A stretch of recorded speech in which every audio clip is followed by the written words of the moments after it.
자, 새로운 교재 1번 이 앞을 보면 사무엘 시대의 이제 통일 왕국 시대 그리고 분열 왕국 시대 이렇게 이제 넘어가게 됩니다. 간단하게 얘기하면 통일 왕국 시대라고 하는 것은 이스라엘이 하나의 나라로 있었을 때가 이제 통일 왕국 시대고요.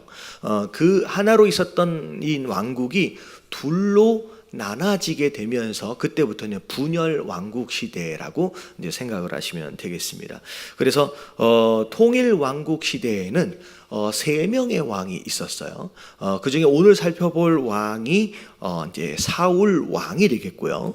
그리고 이제 사울 왕 그 다음에가 이제 다윗 왕, 그리고 나서 다윗 왕 다음에가 솔로몬 왕, 그리고 솔로몬 왕 그 다음에서 이제 둘로 나눠지는 분열 왕국 시대가 시작되어지게 됩니다.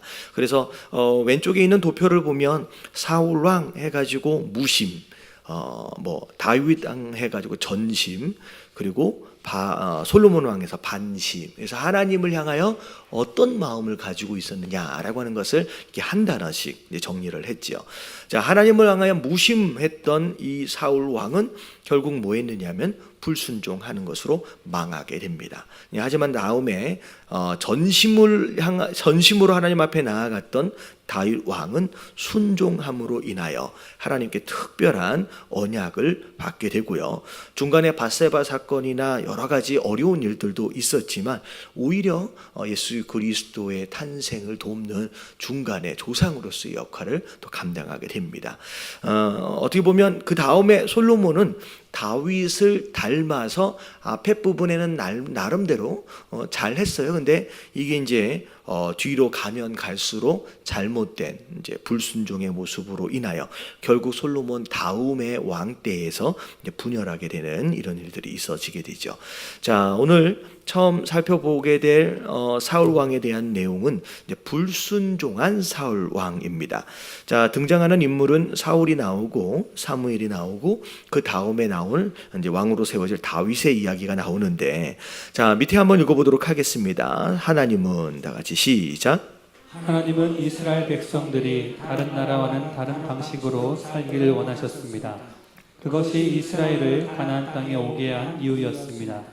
다른 나라처럼 인간을 왕으로 두고 그 왕의 지배 속에서 살기보다는 하나님을 왕으로 섬기며 하나님이 보내시는 지도자들로부터 하나님의 명령을 받고 사는 나라가 되기를 바라셨습니다. 그러나 이스라엘 백성은 하나님의 방식보다는 인간의 방식으로 자기들이 왕을 세워 그를 통해 나라를 세우기를 원했습니다. 결국 하나님은 인간들의 요구를 들어주셨고 그렇게 해서 세운 왕이 사울입니다. 사울은 백성들의 눈에 맞는 외적인 모습이 갖추어진 왕이었습니다. 자, 사울의 처음 모습에 대해서 사실 먼저 이제 설명이 있어지게 되는데요.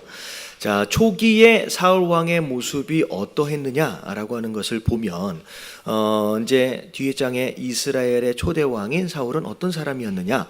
사무엘상 9장 1절, 2절 그리고 21절에 보면 사무엘이 어느 지파 사람이었어요?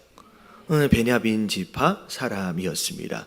그리고 그 다음 1절, 2절의 설명을 잘 보면 기스라고 하는 사람의 아들이었는데, 그냥 성경에 보면 자, 이 사람은 어떠한 소년이라고 얘기하고 있느냐면 준수한 소년이다. 심지어는 이스라엘 자손 중에 그보다 더 준수한 자가 없다라고 얘기하고 있습니다. 그리고 심지어 사람 머리 하나 정도 크기 정도, 일반 평균 키에 그 정도가 키가 컸다라고 하는 거, 거의 2m가 가까운 그 정도의 키다라고 생각하시면 될 것 같아요. 어떻게 보면 이스라엘에서 제일 어떻게 생긴 사람이라고요? 제일 잘생긴 사람이에요.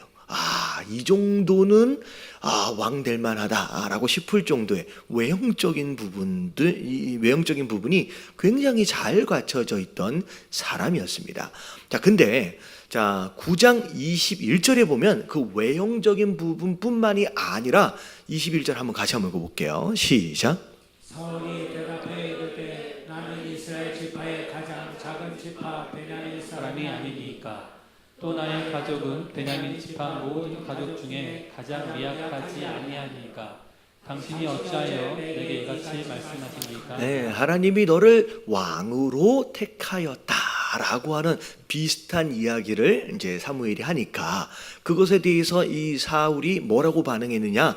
나는 그럴 만한 자격이 없습니다. 우리 집안도 그렇고 나도 그렇고 이런 내용을 보면 겉모습뿐만이 아니라 내면에서도 나름대로 뭐가 있던 사람이에요. 겸손한 사람이에요. 여러분 주로 이제 제가 설교 때도 자주 등장을 하는 인물들 가운데 하나가 이제 사울 왕이 되겠는데 사실 사울 왕과 다윗 왕의 차이를 보면 인간적으로 어떻게 보면 괜찮은 나름대로 준수하고 겸손하고 하지만 인간이 가질 수 있는 외형과 내면의 한계를 말씀하고 계시는 게 사울이에요. 근데 여러 가지 조건에서 부족한 것들이 많지만 다윗은 누구의 힘으로 살아간 사람이에요? 하나님의 힘으로 살아간 사람이에요. 그러니까 하나님과의 관계성에서 하나님의 능력으로 살아가는 사람이 어떠하느냐라고 하는 거. 그리고 반대로 인간적인 조건으로서는 굉장히 그럴듯해 보이고 괜찮은 사람임에도 불구하고 그 인간 자체의 힘으로서는 안 된다라고 하는 그 한계를 그 두 인물을 통하여 적나라하게 보여주시는 예라고 생각하시면 될 것 같아요. 그래서 사울왕 하면 되게 나쁘고 불순종하고 막 그런 사람인 것처럼 생각할 수 있는데 사울왕이 불순종할 수밖에 없었던 그런 여러 가지 조건들을 보면 사실 사울왕으로 인하여서 어떻게 보면 약간 이게 연민이라 그럴까요? 참 불쌍한 사람이구나 라고 느낄 수 있을 만한 대목들이 상당히 많습니다. 그래서 사울왕을 원래 나쁜 사람 이렇게 이게 캐테고리를 이렇게 정해놓고 이러면 안 되지 이런 게 아니라 이랬던 사람임에도 불구하고 하나님이 도와주시지 않으면 저렇게 망할 수도 있구나라고 하는 좋은 모델로 우리가 살펴볼 수 있으면 되게 좋을 것 같아요. 무슨 얘기인지 아시겠죠? 꼭 성경에 등장하는 악인들을 향하여서는 원래 나쁜 놈 이렇게 생각하는 경우가 있어요. 근데 그게 아니에요. 그들 또한 우리랑 별로 다를 바가 없는 비슷한 존재. 근데 어쩌다가 그렇게 됐느냐라고 하는 걸 우리가 잘 살펴보면 우리 또한 그렇게 되어질 수 있는 가능성을 미리 예방할 수 있다는 거죠. 우리도 그렇게 될 수 있어요. 자, 처음에는 심지어 외형뿐만 아니라 겸손한 사람이었어요. 그리고 심지어 사울 왕이 나중에 기름 부음을 받을 때는 어떻게 됐어요? 성령의 감동하심을 받아서 예언자처럼 막 예언도 했다는 거죠. 다시 말하면 성령 충만도 받아봤고요. 구약 시대에. 심지어 성령의 은사 또한 예언의 은사까지도 함께 받아서 그런 능력까지도 행했던 사람이 다 바로 누구였다? 사울이에요. 그러니까 외형적인 그리고 내적인 부분 성품뿐만이 아니라 영적인 부분조차도 다 경험해 봤던 사람이 사울이었다라고 하는 게 전제일 거예요. 자, 밑에 한번 팁을 한번 읽어볼게요. 사울의 시작은 시작. 사울의 시작은 아주 좋았습니다. 자기가 연약한 자라는 사실을 알았고 겸손한 자세를 가졌습니다. 전쟁에서 승리하여 백성들이 그동안 그렇게 원했던 욕구를 충족하는 왕이 되었습니다. 그러나 그 겸손은 오래가지 못했습니다. 끝까지 처음의 마음을 가지는 것이 중요합니다. 잠깐 동안의 성공은 쉽습니다. 그러나 영원한 성공은 쉽지 않습니다. 여러분 신앙생활은 언제까지 하는 거예요? 여러분 끝까지 해야 돼요. 여러분 언제 한번 잘했다가 그 다음에 망해버리면 안 돼요. 그래서 큰 무엇인가를 이룬다라고 하는 것에 대한 욕심을 오히려 버리고 오히려 끝까지 완주하는 것에 집중을 하는 게 굉장히 중요합니다. 근데 사울이 그걸 못했어요. 자, 그 중간에 어떤 일이 있었는지를 보면 자, 하나님께 사울 왕이 뭐 했느냐? 불순종했어요. 자, 어떤 상황에서 이제 불순종을 했느냐? 블레셋과의 전투가 일어났는데 사무엘이 오기로 약속이 되어져 있었습니다. 자, 사무엘이 언제까지 오기로 되어 있었어요?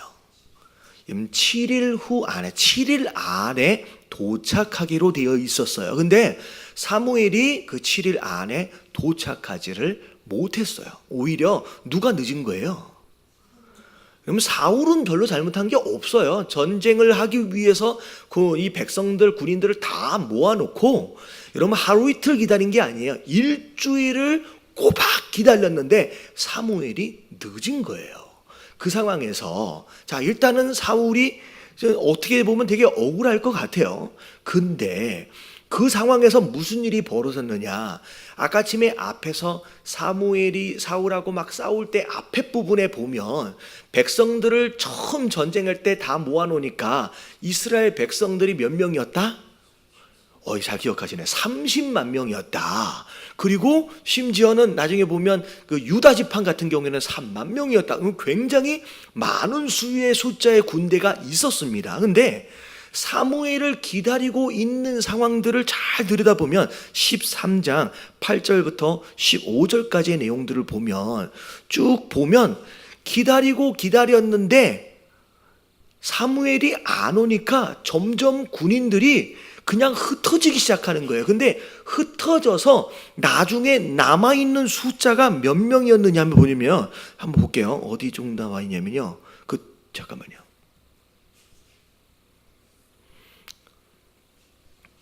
여기 안 나. 여러분 16절에 나오나요? 이거 아까 지금 찾았었는데. 이게 지금 몇 명 전에 10,000명 단위가 아니에요. 15절에 나와 있어요. 이걸 아까 지금 찾았었는데. 일단은 아까 아침에 30만 명 정도 모였었는데 지금 사무엘을 기다리다가 남은 군대의 숫자가 1,000명 단위도 아닙니다. 몇백 명 단위로 확 줄어버려요. 몇 명이에요? 600명이에요. 여러분 이 상황에서 여러분 왕 입장에서 지금 전쟁을 하러 나가야 되는데 원래 이스라엘 군대의 숫자가 기본만 잡아도 몇 명이에요? 여러분 30만 명이에요. 근데 30만 명의 기본이 있었는데 지금 몇 명 남아있다? 여러분 600명 남아있는 거예요. 여러분 이 상황에서 그럼 제사를 안 드리고 과연 버틸 수 있는 사람이 얼마나 될까라고 하는 우리가 그렇게 생각해 볼 수 있는 거죠. 그러니까 어떻게 보면 철저하게 마지막 순간까지 하나님을 의지했던 다윗과 그냥 인간적인 입장에서의 어떤 그 한계, 그것을 사실은 이런 내용들을 통하여서 우리가 정달하게 하나님께서 보여주고 계시는 거예요. 이 비교를 해서. 결국은 어떻게 됐느냐? 거기에서 사무엘이 늦게 온 것으로 인하여 예배를 드려버려요. 그리고 나서 하필이면 또 끝나니까 어떻게 돼요? 사무엘이 오게 됩니다. 그리고 13절에 뭐라 그래요? 사무엘이. 자, 다 같이 한번 읽어볼게요. 시작. 사무엘이 사울에게 이르되 왕이 만명되이 행하였도다. 왕이 왕의 하나님 여호와께서 왕에게 내리신 명령을 지키지 아니하였도다. 그리하였더라면 여호와께서 이스라엘 위에 왕의 나라를 영원히 세우셨을 것이거늘. 네. 진짜 어떻게 보면 첫 번째 이 실수라고 하는 것 자체는 어떻게 보면 사울 입장에서 볼 때 되게 억울할 수도 있을 것 같아요. 근데 사실 이게 우리의 한계입니다. 과연 우리가 그 입장이었으면 과연 제사를 스스로 드리지 않았을까? 한번 돌려서 한번 질문을 해본다라고 했을 때 과연 여기서 버틸 수 있는 사람은 거의 쉽지 않았을 거라는 거예요. 그러니까 이게 우리 인간의 한계라는 거죠. 자, 그리고 이제 첫 번째 실수는 그런 식으로 저질러졌어요. 자, 두 번째는 사실 하나님이 만회할 수 있는 기회를 사실 허락하신 거예요. 이게 아멜렉과의 전투입니다. 자, 이거는 어려운 게 아니었어요. 사실은 지금 첫 번째 테스트처럼 막 그 급박한 상황 가운데서 다 군인들이 흩어지고 몇백 명 남은 상황 가운데 이제 어떻게 하지? 이런 급박한 상황이 아니라 나름대로 조금만 신경을 쓰면 순종할 수 있는, 오히려 첫 번째 테스트보다는 두 번째가 조금 더 수월했는데, 자, 전쟁했을 때 자 어떻게 하라 그랬어요? 다 죽여라. 다 죽여라. 살려서 데리고 오지 말라고 명령을 하셨는데 사울 왕이 어떻게 했어요? 그걸 살려가지고 옵니다. 누구 말 들으면서? 네. 백성들의 이야기를 들으면서 백성들의 기분에 맞춰주는 그런 왕이 되어지려고 하는 그런 순간으로 넘어가는 거죠. 근데 중요한 건 3번이 문제예요. 3번이. 자, 3번 한번 같이 한번 읽어볼게요. 다 같이 시작. 자기의 잘못을 회개하기보다는 오히려 여러 가지 변명으로 정직하지 못한 태도를 보임. 여러분, 실수는 누구나 할 수 있어요. 여러분, 죄는 누구나 저지를 수 있어요. 이번 주에 그렇게 말씀을 드렸던 것처럼 중요한 건 뭐냐면 죄를 지고 난 뒤에, 실수하고 난 뒤에 어떻게 반응하느냐라고 하는 게 훨씬 더 중요하다고 그랬어요. 근데 사울은 어떻게 했느냐? 회개하지 않습니다. 회개하지 않고 오히려 이래서 그랬습니다, 저래서 그랬습니다 라고 하는 것으로 뭐 하기 시작했어요? 변명하기 시작했습니다. 자, 이게 이제 사울이 마지막 이제 하나님께 버림을 받게 되는 이제 원인이 되어집니다. 자, 팁을 한번 보면 사울은이라고 시작해요. 사울을 한번 읽어볼게요. 시작. 사울은 40세 때 이스라엘의 초대 왕으로 즉위하여 40년간 통치합니다. 즉위 후 차츰 시간이 흐르면서 그는 하나님보다는 인간을 의지하는 모습을 보이게 되는데 결국 하나님으로부터 버림을 받습니다. 사울은 처음에는 겸손하게 성공적으로 통치했으나 나중에는 스스로 교만하여 실패자로 전락하고 말았습니다. 사울이 실패하게 된 가장 큰 이유는 자기 위치를 파악하지 못한 교만 때문이었습니다. 참된 왕이신 하나님을 의식하기보다는 스스로 왕의 자리를 집착함으로 결국 하나님의 진노를 샀고 그것은 왕의 자리를 무너지게 한 원인이 되었습니다. 자기의 왕된 위치가 하나님으로부터 왔다는 철저한 의식이 사라진 순간 사울은 하고 말았습니다. 우리도 내가 주인이라고 생각하는 순간 넘어집니다. 성령 충만한 삶은 하나님을 철저히 주인으로 인정하면서 왕으로 모시는 가운데 이루어집니다. 혹시 나도 사울처럼 나 스스로가 모든 것을 주관하는 주인이라고 생각하는 건 아닌지 살펴보아야 합니다. 네, 그래서 첫 번째 블레셋과의 전투, 철저하게 하나님을 의지했기보다는 군인들의 수를 의지했죠. 몇 명이 남아있느냐라고 하는 것으로 조바심이 나서 실수하게 되었고, 어찌 보면 두 번째 실수 가운데서는 하나님의 명령하심보다 백성들을 기쁘게 하는 그런 왕, 인본주의적 왕으로 휩쓸려 가면서 두 번째 실수를 하게 됩니다. 마지막 세 번째 실수는 잘못한 것을 지적을 받았음에도 불구하고 변명하기에 앞서서 변명하기에 급급했던 이 사울의 모습, 회개하지 않는 이 모습이 결정적인 이제 잘못이 되어짐으로 말미암아 하나님께 버림을 받게 되는 동기가 되어집니다. 자, 그리고 나서 자, 이제 다음에 세워지게 될 다윗에 대해서 사울 왕이 어떤 마음을 가졌는지가 이제 3번에 나옵니다. 자, 사울은 자기를 시중 들던 다윗을 어떻게 대했는지, 자, 1번을 보면, 자, 이 1번이 어떤 상황이냐면 다윗이 골리앗하고 싸워서 골리앗을 죽이고 난 뒤에 그 블레셋과의 전투에 대승을 하고 돌아왔을 때의 사건이 바로 1번에 대한 내용입니다. 자, 다윗을 시기함으로 권력욕에 사로잡혔다라고 나와 있는데, 자, 이건 굉장히 중요한 내용들, 다양한 메시지들이 좀 있을 것 같아요. 사무엘상 18장 6절서부터 9절까지를 보면 그냥 한번 읽어보도록 하겠습니다. 시작. 우리가 돌아올 때 곧 다윗이 블레셋 사람을 죽이고 돌아올 때에 여인들이 이스라엘 모든 성읍에서 나와서 노래하며 춤추며 소고와 경쇠를 가지고 왕 사울을 환영하는데 여인들이 뛰놀며 노래하여 이르되 사울이 죽은 자는 천천히요 다윗은 만만이로다 한지라. 자, 여기서 문제가 생긴 거예요. 여러분, 다윗이 처음부터 권력욕으로 사로잡혀 있던 사람이 아니에요. 우리랑 똑같아요. 근데 자, 이제 돌아왔더니 이 여자들이 좀 이제 문제가 생긴 건데 조심해야 돼요. 여자분들은 뭘로 자꾸 죄를 짓냐면 말로 잘 죄를 짓습니다. 근데 이 여인들이 지금 왔는데, 승전을 하고 왔는데, 물론 다윗이 앞에 서 있긴 하겠지만 그 옆에 왕 되어진 사울이 있잖아요. 그렇지 않아도 사울은 백성들의 백성들의 평가에 굉장히 민감한 사람인데 지금 뭐라고 외쳤다고요? 사울이 죽인 자는 천천히고 다윗이 죽인 자는 만만이다. 여러분, 비교는요 재앙을 불러옵니다. 여러분, 이걸 조심해야 돼요. 여러분 어디에서든 절대 누가 되어서든 비교하지 마십시오. 여러분 가정 안에서도 마찬가지고 교회 안에서도 마찬가지고 여러분 남편을 여러분 다른 남편이랑 비교하지 마세요. 여러분 아내분들 잘 기억해야 될 게 뭐냐면 내 남편이 최고예요. 할렐루야. 별로 인정을 안 해주시는 것 같은데 여러분 내 남편이 최고예요. 여러분 여자분들, 여러분 남자분들, 여러분 아내를 다른 아내랑 비교하지 마시고 이건 재앙이 오는 거예요. 여러분 내 아내가 최고인 줄로 믿습니다. 여러분 내 아내를 누구랑 비교해요? 내 남편을 누구랑 비교해? 그리고 부모 되어진 자들이 가장 많이 하게 되는 실수 중에 하나가 뭐냐면 내 아이를 왜 남의 자식하고 비교해요? 그리고 절대로 첫째와 둘째를 비교하지 마세요. 그러면 이건 다 다른 거야. 하나님이 주신 재능도 다르고요. 여러분 같은 뱃속에서 나왔어도요. 성격도 다르고요. 은사도 다르고요. 재능도 다르고 다 달라요. 여러분 하나님이 우리를 다 다르게 만드셨는데 누구의 권한을 가지고 왜 비교하냐는 거예요. 여러분 여기서부터 재앙이 시작되는 거예요.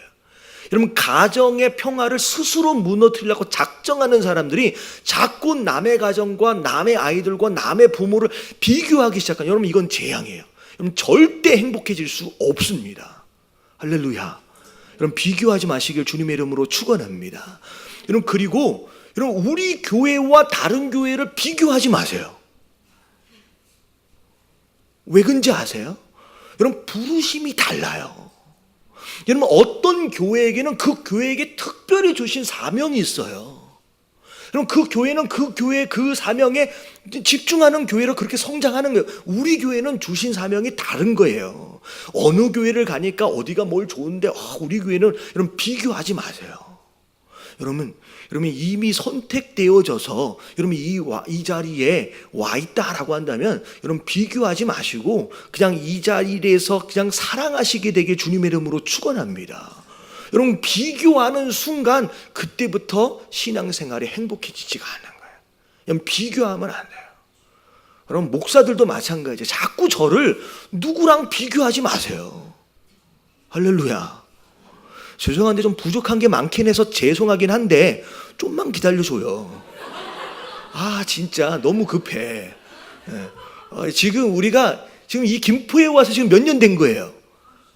이제 3년 된 거예요. 이제 3년. 뭘 자꾸만 비교를 해. 그리고 저는 바울로 부르심을 받았어요. 무슨 얘기인지 아시겠어요? 저는 바울로 부르심을 받았어요. 제가 성격도 그렇고요. 주신 비전도 그렇고요. 저는요, 도전하고 여는 사람이에요.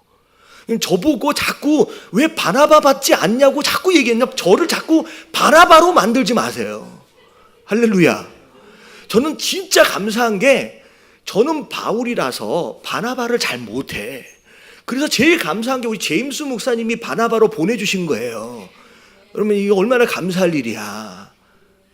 별로 이게 무슨 얘기인지 아시겠죠? 이게 비교를 하면 재미가 없어. 여러분 스스로 생각해 보세요. 나라고 하는 사람을 자꾸 누군가랑 비교한다 그러면 그때부터 기운이 빠져 힘들어지는 거예요. 괴로워지는 거예요. 스스로. 사울도 자꾸 다윗과 비교하기 시작하면서 이 재앙 가운데로 빠져드는 거예요. 여러분 절대 누가 되었든 비교하지 마시고 스스로도 남과 비교하지 마시고 만약에 비교할 수 있다라고 한다면 나의 어제와 오늘을 비교하세요. 내가 어제보다 오늘 하나님을 더 사랑하고 있는지, 내가 어제보다 오늘 주님을 조금이라도 더 닮아가고 있는지, 여러분 어제의 나와 오늘의 나만을 비교하시면서 매일매일 성장을 도모하실 수 있는 저와 여러분들 되시길 주님의 이름으로 축원합니다. 저는 이 사울을 보면서 너무 불쌍해. 사실은 이런 상황을 누가 만든 거예요? 물론 사울이 책임이 없다라고 할 수는 없지만 이런 백성들이 사울을 그렇게 만들어가고 있는 거예요. 이게 양쪽이 다 조심해야 돼요. 사울도 이렇게 되는 거예요. 그러니까 이게 인간의 연약함이에요. 욕심이 없는 사람이 없어요. 그래서 왕들 중에 막 해가지고 막 자기 친인척들 막 다 죽이고 이런 일들이 왜 일어났냐. 주변에서 그렇게 만들어가는. 그러니까 사람 안에 이 욕심이 없는 사람이 없는데 그런 분위기들을 주변에서 만들어가면서 사람들을 이렇게 재앙으로 몰아가는. 그래서 절대 스스로를 비교하지 마시고 그리고 누구도 비교하지 마시는 가운데 그냥 있는 그 모습 그대를 사랑하시고 여러분 함께 세워가실 수 있는 저와 여러분들 되시길 주님의 이름으로 축원합니다.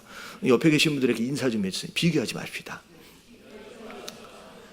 이게 하나 더 붙일게요. 제발요.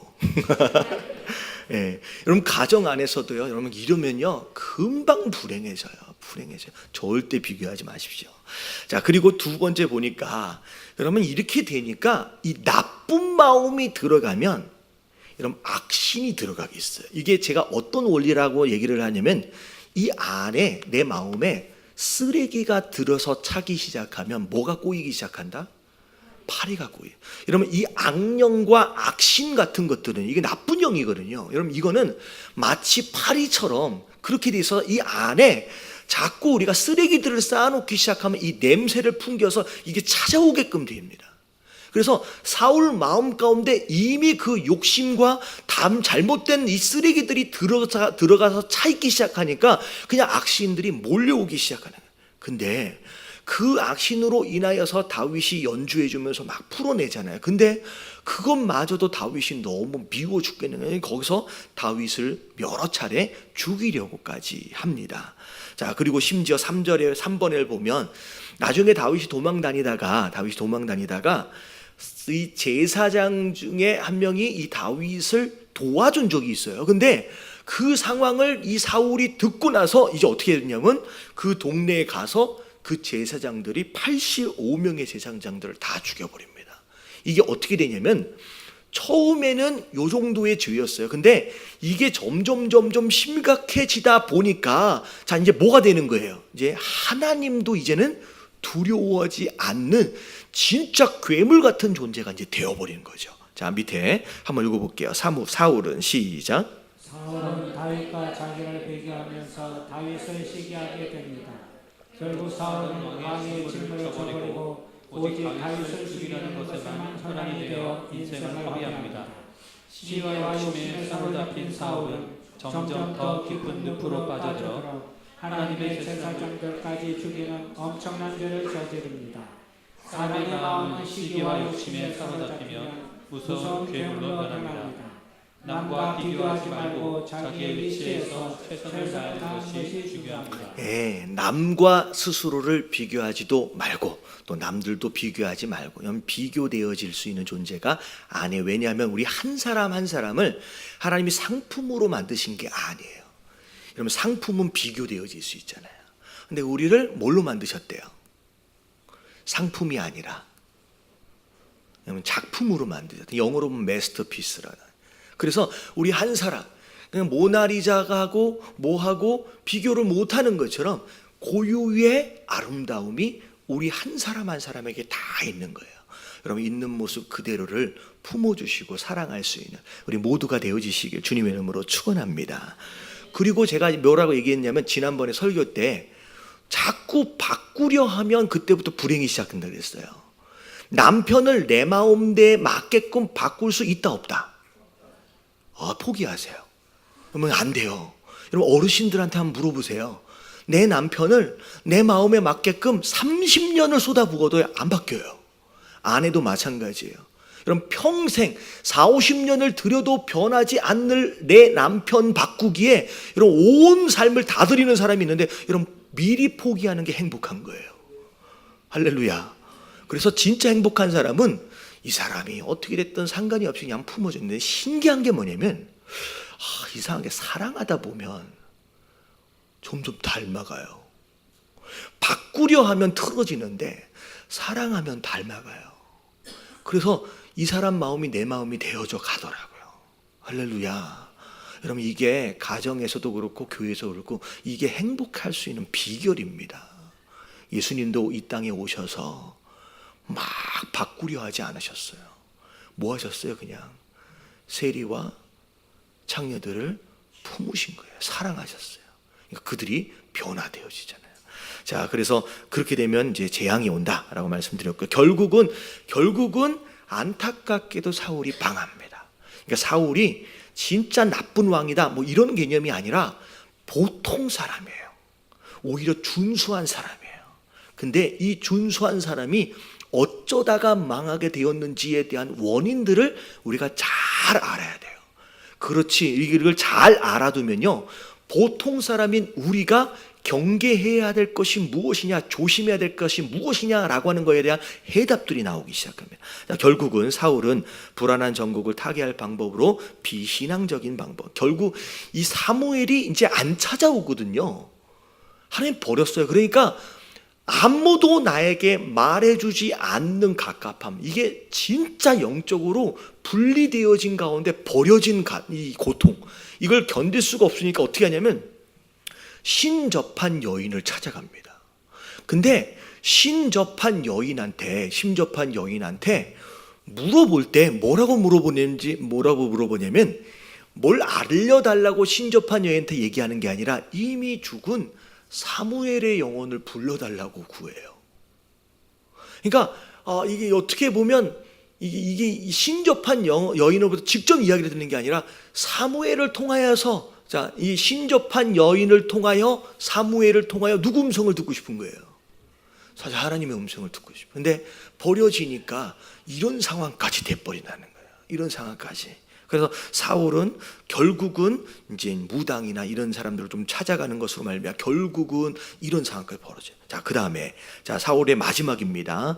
자, 사울은 길보아 전투에서 블레셋의 추격을 받고 더 이상 피할 수가 없는 가운데 함께 있던 사울의 무기를 맡은 자에게 죽여달라고 얘기합니다. 근데 그 사람이 왕을 죽일 수 없죠. 나 못 죽인다. 그랬더니 칼을 바닥에다 대고 엎드려져서 스스로 자결하는 것으로 인생을 마무리하게 되죠. 굉장히 안타까운 죽음을 맞이하게 됩니다. 자, 마지막 정리해 볼게요. 하나님을 시작. 하나님을 거부하고 자기가 왕이 되는 순간 사단은 그 틈을 놓치지 않고 들어와 우리를 무너지게 합니다. 죄가 들어오자 사울은 아주 추악하고 병명이 심한 사람으로 돌변합니다.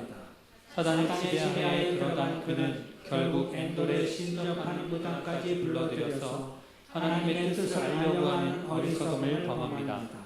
인간은 영적으로 온순해지면 전혀 생각지 못한 잘못을 범하게 되는데 결국 그로 인해 비참한 종말을 얻게 됩니다.